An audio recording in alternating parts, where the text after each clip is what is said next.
Hello, everyone. This is We Are Dads Too. I'm Hafiz, and We Are Dads Too is a podcast for fathers by fathers. So each week we will have conversations, I think, about different topics of fathering. Sometimes we speak with experts to get their opinions. Sometimes we talk to each other, and share what we know, and hopefully will benefit the audience out there. Today, my co-host Park Sen and I will share with you, all right, about play is work. These two words apparently is what you call oxymoron to many. Yeah, because Yeah, it seems that you yeah, don't play when you work. When you work, you don't play. As adults, we are always taught, to be serious when we do our work. But all of us was a child. All of us were a child before, right? And we have forgotten the importance of play. So today, maybe Parkson, why do we choose this topic today, and why these particular words that we use? Two words. Well, like you said, I think play is very important. Play, as we go on in this conversation, I think our listeners will begin to understand why it is so important. And children started off by playing, but there came a time where their parents began to say, well, it's time to get serious. All right, we cannot be playing our whole lives because then we will not get anywhere. You will not get a good job, and on and on and on, many other things. And so play become very less and less important in our lives as we grow older, and to the point that we've forgotten how to play. And actually what studies are finding out today is that it has negative impact on our lives. And so that's why this topic is important, to remind us that we need to play regardless of our age, how old we are, how important we are, and how busy we are. We just need to incorporate play into our lives. So maybe we can begin by defining what play is, you know. And so I've got a few definitions. This is from Play Therapy in UK. They say that a physical or mental leisure activity that is undertaken purely for enjoyment or amusement and has no other objective. That's play. So it's purely for enjoyment and amusement. Now, Hafiz, I wonder if you understand the word amusement, what it actually means. Amusement. I think the word amuse and amusement are quite a bit different. I remember that when I was a child, I like to go to amusement park. Yeah, Right? Wonderland. Well, yeah, Wonderland. We go take rides and so on. But to be amused is to be to get entertained. And sometimes it's something that we enjoy doing. We enjoy experiencing, and it brings happiness. Correct. Yeah. The word muse, M-U-S-E, means to think. So amuse is the negative, without thinking. So amusement is doing something without thinking. All right. So that's why when you go to an amusement park, you're not supposed to think too much. The activities there, the games there, and the rides, for example, it's not for you to think too much about it. You don't go and analyze, and try to figure out how does this thing work. For example, when you go and shoot ducks, you're not supposed to think. You're not supposed to take it too seriously. You're just supposed to just shoot and shoot, and by chance you will shoot some of the ducks and win a prize, for example. So that's the whole meaning behind amusement. And you go there to relax. You go there to just unwind, and you go there not to think too hard, because that stresses you up, and it takes the fun out of play. All right. So that's what play really is. Play is a time that you should not use too much of your brains, but just enjoy. Okay. And the other definition, this is from Oxford. Play is to engage in activity for enjoyment and recreation rather than a serious or practical purpose. So again, don't be too serious, don't overthink things, and just do it for the sake of doing. Just like this girl, just throwing leaves, dry leaves into the air, And earlier there was a slide that shows a boy jumping into a pile of dried leaves. All right. Now, if that boy was a Singaporean, and what do you think his parents would say to him if he does that? I think in our weather usually it's not dry leaves, it's puddles, Yeah. mud, and usually we as parents are very particular with not only cleanliness but also health, dirt and so on, and we will probably say no, the word no to them, and telling them that this is wrong, Yeah. and go clean yourself. That totally destroy the whole amusement that the child is Correct. having. Yeah. Singaporean parents will find many reasons why he should not have done that. Number one, it's dirty. You'll never know what kind of insects are hiding in there. And then he says, no, hey, you're wearing new clothes. Come on, now you're going to damage the new clothes. So Singaporean parents would think about many, many possible reasons. All right. And then, get angry with the child and tell him, well, next time, don't do that again. You see? So the list of things not to do keeps growing and growing and growing. And the things that they are allowed to do gets shorter and shorter. Yeah? So life, as you can imagine, becomes less fun. And so our culture, all right, has devalued play, you see. And again, parents will often, you will hear them say, stop playing and go back to your studies, go back, stop playing and do your homework, you see. So everything else seems to be more important than play, because play is seen to be something that doesn't bring you anywhere as compared to diligence, because diligence will yield rewards while play goes nowhere, right? Play is a waste of time. Play is something you do to take a short break from serious work, but it should not be something that you spend a lot of time on. Well, that is the notion, that is the kind of thinking we have, which needs to change, because play actually is an essential aspect of early childhood education in its own right. Today we talk a lot about learning through play. Have you heard of that? Yes.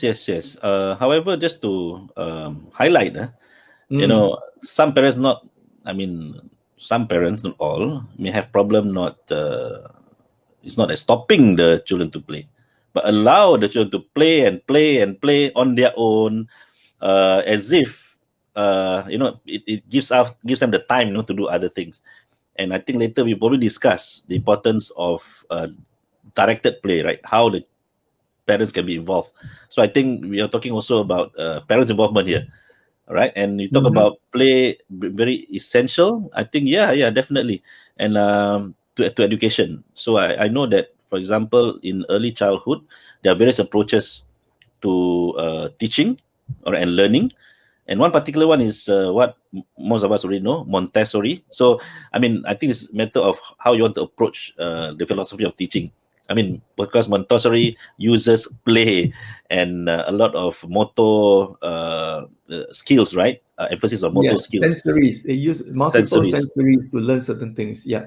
Correct. But that is a directed play. Instead of just letting our children play with no purpose. Yeah. Yeah. So I brought this up about learning through play. This is my opinion, and purely my opinion, not based on any science or anything. And that is, I just feel that when we use the phrase learning through play, there's too much emphasis on the learning part. Because at the end of that play, either the teachers or the parents will be asking, maybe even if they're not asking, they'll be thinking, so what did my child learn today? As at the end of that play, what did he learn or what did she learn? What has he maybe has he learned the alphabets? Has he learned a new word or increased his vocabulary? So there's more emphasis on the learning than the play. So my opinion is just, can we emphasize on play and just let the child play? Because what science has actually shown for years and years is that play without any purpose, without any agenda, actually results in learning, and so you don't have to have KPIs. all right, for play, for every single play activity, there must be KPIs, there must be measurable deliverables and outcomes. Then it really, we're going back to square one again. That's not really play, because play, like we have seen the definitions, it's not serious. It's not for any practical purposes or any other purposes. It's just for enjoyment and amusement. You're not supposed to use your brain too much. Yeah. I think when we put KPIs and a lot of structure into play, that it defeats the purpose. I agree. However, I think it's also clear, and through I think neuroscience and biological research, that how when you are enjoying yourself, this thing called chemical called dopamine, okay, keeps you going, and it's a reward system that allows you to continue what you are doing. And I think there's this aspect of brain development, all right, that is happening while playing. Okay, so it got to do with memory also. I think I understand that when you enjoy something, all right, you get that dopamine. Okay, your memory, it helps you in remembering things. Okay, so again, this a lot of things are happening in the background. It's all automated. Okay, that's how a brain works. And when you talk about memory, there are many types of memory, right? It's not just the short-term memory or long-term memory. So I think when you grow up, okay, those experience or good experience becomes that inherent in you. All right. So definitely, children who do not have enough time playing when they were a child will have some kind of effects when they grow up. Okay, and I think many social work research has shown the importance of us allowing children to go through that stage enough. I think our last guest, Professor Michael, right, Michael Shah, right, did mention the importance of the first, few years, right, particularly, to allow our children to play. And for him, he see himself as continuing playing because he believed that playing is not just for children. Yep, play is not just for children, it is for adults as well, which we will talk about. But I like this quotation because it says play is often talked about as if it were a relief from serious learning. Well, you can use play as a relief from serious learning. You take breaks and all that. But for children, play is serious learning. Okay, play is the real work of childhood. So parents out there, please let your children play as much as they want to, especially when they're in the early years. All right, because this is the time for them to really have a childhood. When they are deprived of play, which we will talk about, later on, there are negative results when a child is deprived of play. Okay, and the opposite of play is not work; it is depression. Okay, if I think you have heard of the saying, all work and no play makes Jack a dull boy. What do you think that means? Well, I think the word dull definitely reflects what you said just now. All right, it's not interesting. Okay, it's a lot of no enjoyment. Positive play lah. Yeah, dull actually it doesn't mean the child is bored. All right, because when I ask people, a lot of people, what do you think that word dull means? Many of them say, oh, it means bored. The child is bored because he doesn't have a chance to play. Actually, it doesn't exactly mean that. I mean, that could be one of the meanings, but remember, this is quite an old English proverb, right? All work and no play makes Jack a dull boy. Who's Jack? Well, he's an English boy. So the word dull in English, I mean, in England, the word used in England means someone who is not sharp in his thinking. All right, his mental faculty is not sharp, but rather it's dull. It means he's slow in thinking and not very intelligent and things like that. So play actually, has an effect on brain development. So a child who doesn't play a lot, actually his brain is not as well developed as a child who has a lot of play. Interesting, isn't it? Yeah. I think all proverbs, when we use, we have to look at the history, at the origins. Otherwise, we'll misinterpret like anything. Yeah. Well, the other type of play very important for children is the rough and tumble play. Rough and tumble play is the kind where you wrestle like this one. These two boys, right? They are just wrestling with one another. They're pushing each other around. Okay. Now, again, many parents will kind of be a bit cautious and says, "Hey, this is fighting, right? We should not harm each other. Don't get hurt." But it is through this that actually children learn about the amount of strength they have and how to moderate the use of their strength so that they can play aggressively but in a safe way. And it teaches them to balance competition and cooperation. All right. So, I mean, nowadays you have the professional WWE. I think you know what it is, professional wrestlers. A lot of it's a show, right? They're not really fighting. I mean, they have a lot of acrobatic movements and things like that. Yeah, they're very, very agile, very strong and tough. But a lot of it is just a show, right? They're not really fighting each other. Well, sometimes they bleed, but this is exactly what rough and tumble play is about. It's a balance between competition and cooperation.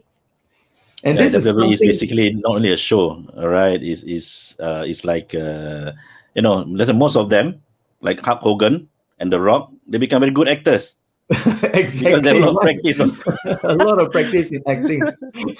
Yeah, but I think also highlight when you see that two kids, right, doing rough and tumble play, the importance of the interaction, right?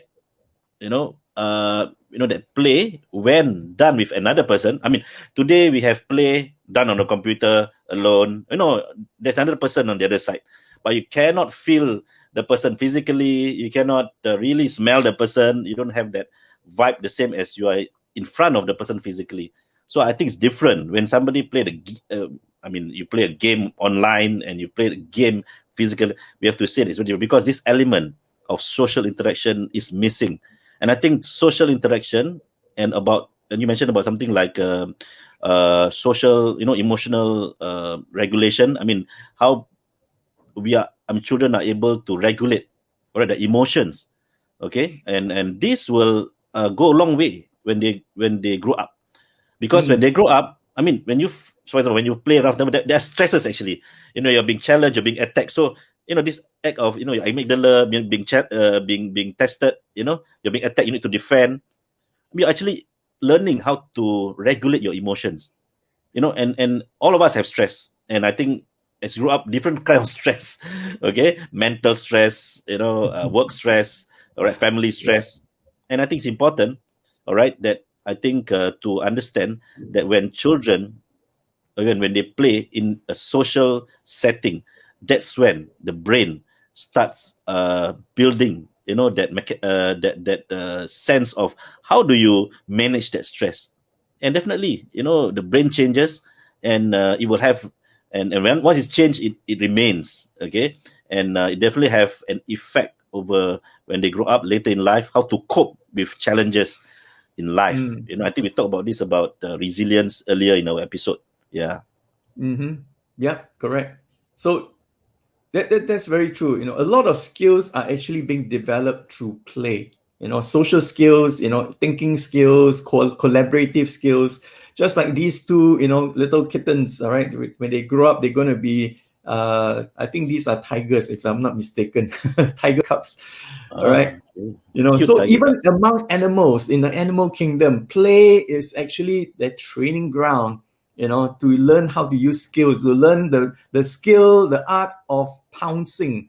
How to hide, how to stealthily move up towards your target, and then finally pouncing on the target.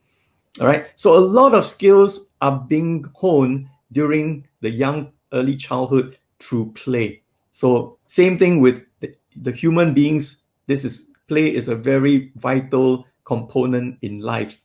And through rough play, kids will learn healthy risk taking. They will develop physical bonding, like you say, touching, like these two boys.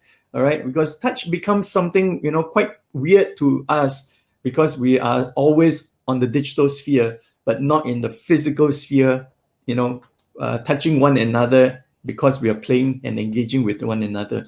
We also learn social competency. We learn to read each other's facial and body language, you see, and we learn, when we should not, should not touch this guy, because maybe he's having a bad day, all right, or maybe he got hurt, and so we need to kind of give him some space and not to aggravate that wound again, you see. So all these kind of social cues learn when you are face to face with one another, not in a digital sphere. You can't really see, one another very clearly. You can't read the body language when you're just looking at the screen, in the face alone. Okay, and of course, it's pure fun. So that's why dads have this unique quality. Dads are important to children because dads are the experts when it comes to rough and tumble play.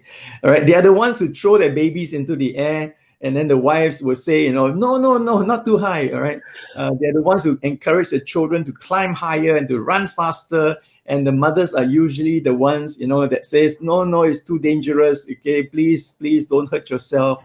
Moms are protective. Not that fathers are not.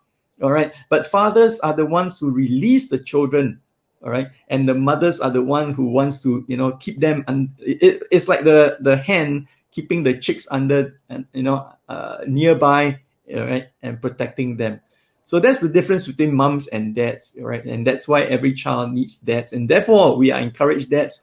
Please, you are the key, all right, to play in your child's life.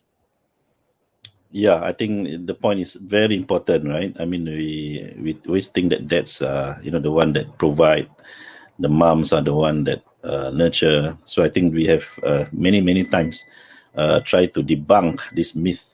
And furthermore, in our society today, children are expected to develop not only in a broad way but fast. So I think there's no. I think every dad out there need to understand that from day one, okay, your investment of time and effort into your children, okay, particularly when they are asking you for attention, right?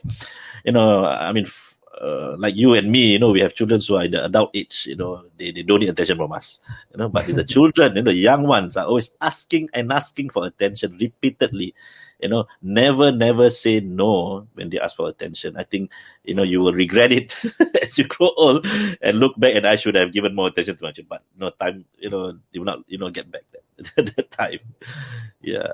So I think the other one is about repetition, because I think children, being children, it's always, they ask for things over and over again, same thing over and over again. I think we think that is, hey, don't you have enough? All right. I mean, but the other element that I understand, when children keep asking, they have not got enough. It's not about that. It actually is in their, as much as we mentioned about dopamine and so on, all right, and we have to control not to give them too much, but that repeated, or what they call iterative, process will strengthen a lot of things, including the memory, all right, and the network in their brain. So it's important for them to keep on repeating. I think most of us also, as we grow old, it's difficult for us to memorize things. But when we start repeating it over and over again, it becomes part of us. The thing that we hear, the things that we do, the feel, the smell, what we see helps us. So I think, having the children to play up all their senses, all right? And we mentioned about, gaming, right? Gaming only play up certain senses, not all the senses. And we talk about multiple intelligence. We need to have all the senses to be developed in our children. All right. So play certainly does that, and wholesome play, as what you described just now, certainly will help. Yeah, you mentioned repetition, which is a very important point also. You're right. Children like to play the same game again and again. And so sometimes parents can feel, why are we always playing the same game? Why can't we try something different? And the truth of the matter is, the parent is the one that's feeling bored, but not the child. So parents, I guess we need to understand that, when it comes to play, we need to play on our children's terms. All right. If they want to play this game and they want to play it 10 times, well, play it 10 times with them, because, there's a reason why they're doing it, and they're not bored by it. Okay, and so if we are feeling bored, then we have a problem and we need to just find ways to overcome it. All right, because it is beneficial for them, it is something they want to do. And the more you reject it, and you keep insisting, let's play something else, well, it could be kind of the end of it. All right, that means they might not want to come back to you when they are wanting to play. You are no longer their playmate. Okay, because you always want to force them to play something else that you enjoy, but they might not necessarily enjoy. So repetition is something important. That's we need to just to extend it a bit. Just to extend a bit on repetition. Just one point. It's about developing skills. So for one to master a skill, you need to do it repeatedly. I mean, there's a research said you must do it 10,000 times, but there are others who debunk that research. Doesn't to be 10,000 times. So whatever the case, is about repetition. So when they grow up, they have this habit of repeating things. In order for them to hone certain skills that they have. And I think it's very important. For us to build that when they were at their young age. Yeah. Yep, that's right. Yeah. Earlier we talked about play deprivation. So this is this is one of the outcomes when children, when they're young, were not allowed to play enough. All right. So there's play deprivation, and it has been associated with many mass murderers. Now the word here is many, not most, not all. Okay, but many of them. So there is a connection. All right. When children, while growing up, were not allowed to play a lot. Okay, now for various reasons, and many of them probably they came from very poor family backgrounds, and they were kind of have to do something, whether to do little jobs, all right, or to find means and ways to bring income for the family.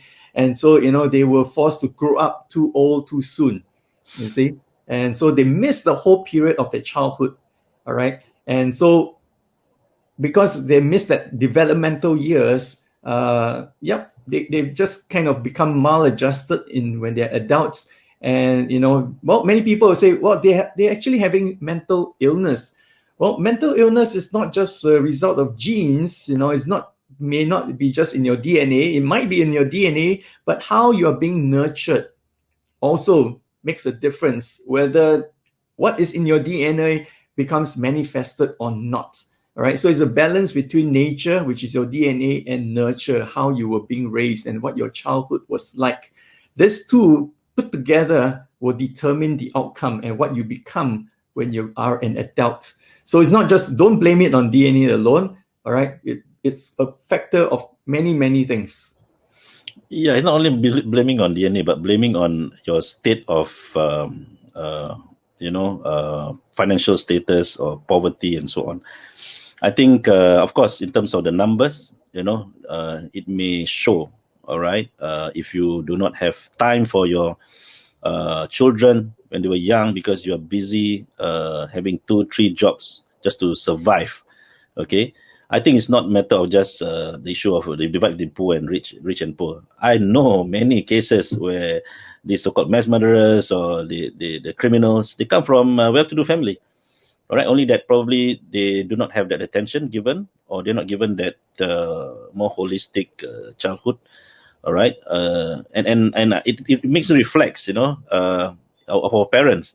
I mean, most of our parents, at least mine, they grew up in very difficult times. I can say that very poor. When today I go to Cambodia, for example, I see what is poverty. It's like Singapore in the 50s.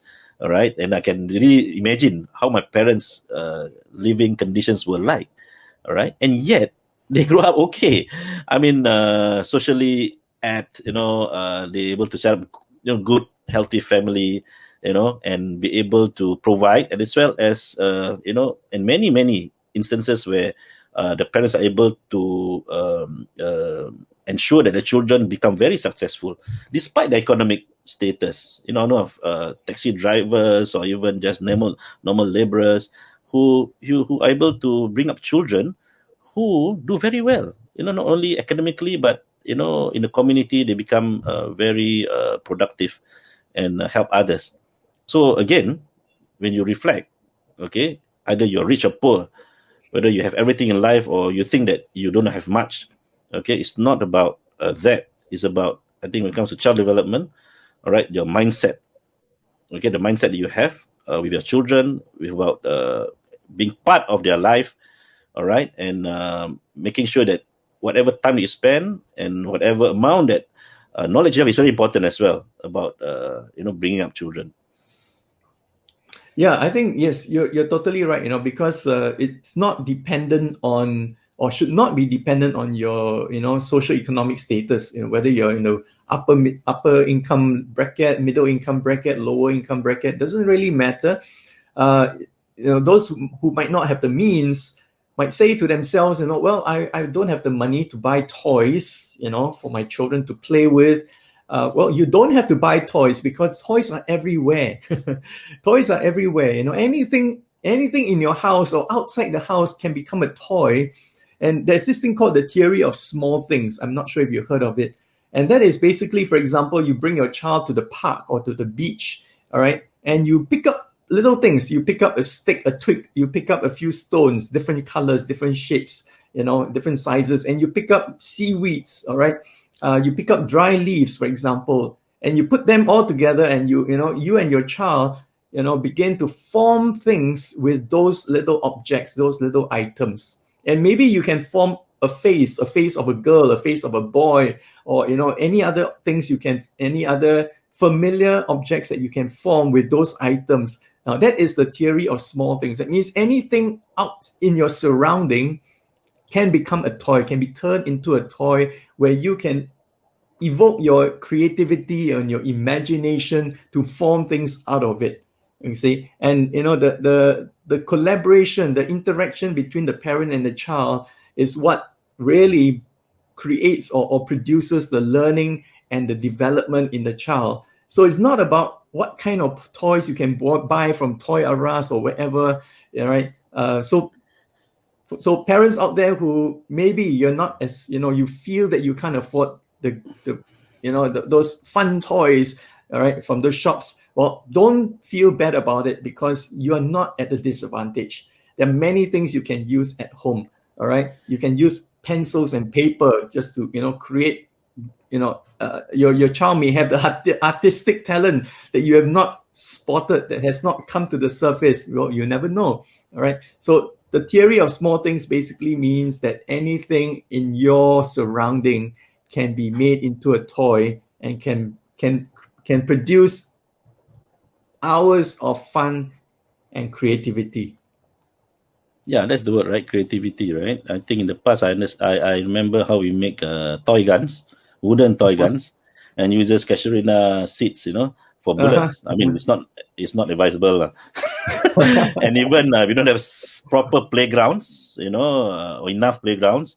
We just take the cardboard and slide down the slope. Yep. And that forms, I mean, I do so many times that, I become so much expert, right? And it becomes inbuilt in me that you need to find things around, and make something out of nothing. That's what you say, right? Theory of small things, right? Something may seem nothing, but actually can create something out of it. And I think this is where I think we may lose the thing today. We may lose the plot, that by buying so many toys created by other people for our children, we may actually do the reverse.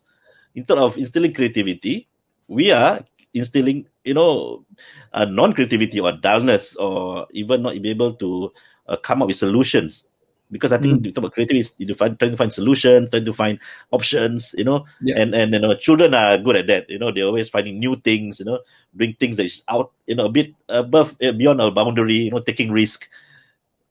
Yeah. I remember my eldest daughter, when she was about 3 or 4, more like 4, she would get a piece of A4 paper, and a pair of scissors, of course, the child-safe kind of scissors, and she would start cutting. She would put, first of all, she would put the paper under my foot and then trace out my foot. And I was wondering, what are you doing? So I just watched, and later she would come back with 2 slippers, flip-flops. Okay. She actually made a pair of flip-flops that fits my feet, and says, "Daddy, can you wear them? These are for you." Wow. All right. Of course, it's made of paper. I had to really put it on very, very carefully, because, it's fragile, right? It's made of paper, I tell you, that was creativity at the highest. Well, I want to share this next one, about Lego. By the way, you know Lego, right? You've heard of that brand. Do Yeah, you know yeah, what yeah. Lego means? I don't know. Is it let go? Let go, yeah, maybe, yeah. Let go, just have fun, let your hair down. Well, Lego is actually a Danish company in Denmark, all right? And the word Lego is a Danish word, which means play well. Can you see there on the screen? Play well, okay? So Lego is actually encouraging children and maybe even adults play well. And so they came out with a report on play in 2019. 2018. This was the last one that did. I'm not sure when they will do it again, but I want to share a few things with you. So this is actually a worldwide survey, about play. Okay, and just look at some of the stats here. 95% of, or over 95% of parents say play is essential for their child's well-being and development. All right, but most parents don't spend enough time playing with their kids. Okay, families who play together for 5 hours and more a week are happier than those that play 5 hours or less a week.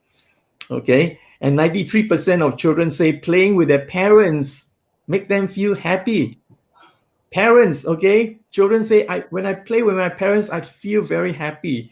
Not so much with their friends, because sometimes when they play with friends, there's competition, right? No, that's my toy. No, and they fight over toys and things like that. You see, and 86% of parents says that play helps them to de-stress and unwind from the day. So actually, it's a kind of a double-edged sword, or rather, it kills two birds with one stone. Your child is having fun, and also for you as parents, for us as parents, it helps us to de-stress. Okay, but you know what the sad part is? The sad part is, children say our parents are too busy to play with us. And then when they are playing, 61% of parents get distracted when they are playing with their kids. All right, so guess what they're distracted by? Gadgets. The emails and WhatsApp messages, right? And something called rumination. That means they're thinking about work, they're worrying about deadlines, and making decisions, thinking about the decisions they have to make related to work. Yeah. I think the research by Lego. So happens I also refer to some earlier research by Lego on what do you call that, neuroscience, how they use actually neuroscience as the basis for creating some of their toys. And I remember when I was consulting some schools, they do have actual toys, learning toys, all right, even robotics toys that they create. Okay, so I mean, but they are not cheap. Okay, and I think do not have to be disheartened if you can't afford Lego. I mean, the advanced one, there are basic ones. I know there are some pirated ones, but usually they don't last and maybe dangerous. Okay, actually for children. Okay, but I think going back to that thing about create, ourselves. Learn and teach our children how to create their own toys, and encourage them. Don't, whatever that it may seem, as you said, the flimsy, slippers, right? That was created by a daughter. Don't criticize. I mean, maybe it's the beginning of their creative journey. Okay, and if you criticize negatively, and they feel that there's something that they don't get enjoyment. Suddenly they get this vibe that this is a wrong thing actually from their parents. Just imagine, you are just stopping some potential that probably can make them somebody in this world. Okay, so again, this is that's why I think we have this podcast. Being a dad, being a parent is so critical. I mean, we have institutes training teachers, going years and years of talking about learning, talking about how to teach, skills and so on. But as parents, is there a parents institute? Maybe we should set up one. Yeah, parenting school. I wish there was one also. I wish there was one when I became a parent, became a father. Oh Yeah, yes, how we wish. But maybe it's yeah, but something that you cannot go to school and learn. It's best learned through practice and through examples, mm, yeah. or both. Okay, you have Well, this another slide, picture, James. Yeah. yeah, this picture is taken from New York Times, a newspaper. This is a magazine by New York Times newspaper. So as you can see, it shows different children in different forms and different activities of play. All right, and the title is "Why Do We Play?" And then the subtitle is "Taking Play Seriously. What can science tell us about why kids run and jump?" So I want you to just compare this with another slide. All right, this is taken in if I remember correctly, it's like the 16th or 17th century in a town in England. Okay. Now, can you tell me what you observe is missing from this picture? Or Handphone. rather, what is missing from this picture? I don't know what is missing. Okay. In this picture on the 16th century, England town, you Hmm. see everyone playing, Hmm. children and adults. Adults. Oh Yeah. yeah. Yeah. But in this one, the New York Times magazine, you only see children. Right? Today, Right. when we talk about play, usually we think about children. Yeah, children need to play more. So the point I'm trying to make is that we adults, we also need to play.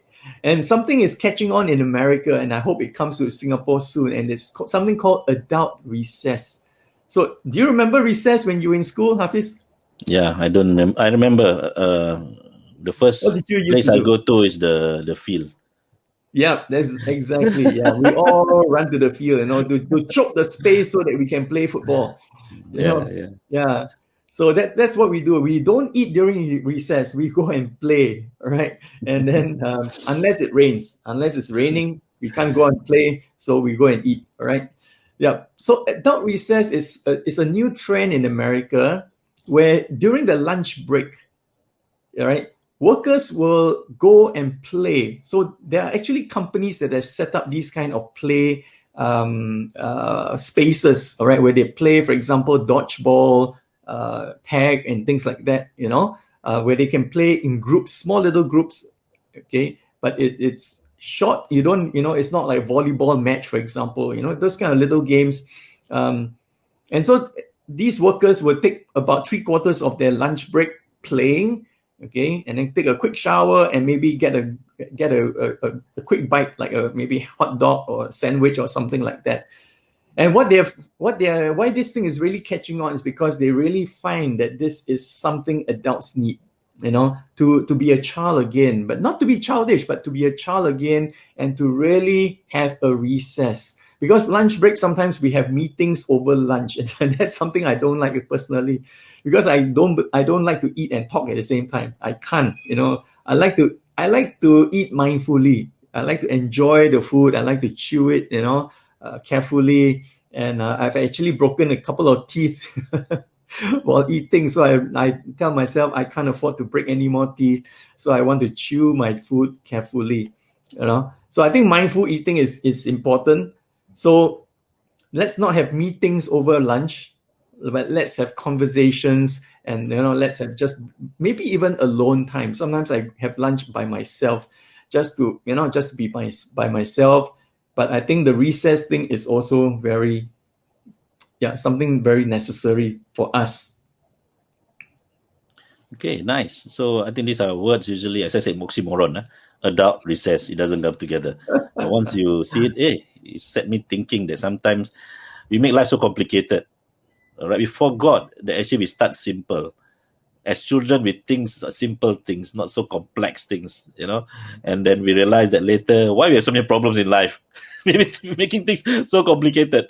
I think you put it simply, right? For example, enjoy, when it's play, don't think so much, because the other things that will come in to do the thinking. All right, the brain will develop itself, as you play. Wow, I think we have had a good conversation, Paksan. Other than all this, anything else to add? No. Anything more will be chargeable. Okay, so I think just to wrap it up. Okay, at the end of the day, okay, sometimes we forget that our children can lead us. At times, and I think there's this term child-directed play, right? When you get the children or another person to direct themselves. There's this what they call intrinsic motivation. They become the leader, all right, and when they enjoy what they are doing, they become a leader. They have that self-worth, all right. A lot of growth will happen, mentally, physically, and of course spiritually as well. Become happy, you become more aware, become self-aware. So I think a holistic learning that we have trying to share here is very important. Don't just tell your children, study, and remember that proverb, right? All work, no play, make Jack a dull boy. And now I know that the word dull means it's not just boring. It means that he's not clever. Thank you Not for that. cognitively sharp. Yeah. Yeah. Okay. I think that's all for today. All right. Yes, We'll be back again for another interesting topic we will. for All right. pets out there. Have a nice Thank day. you. Yeah. Bye bye.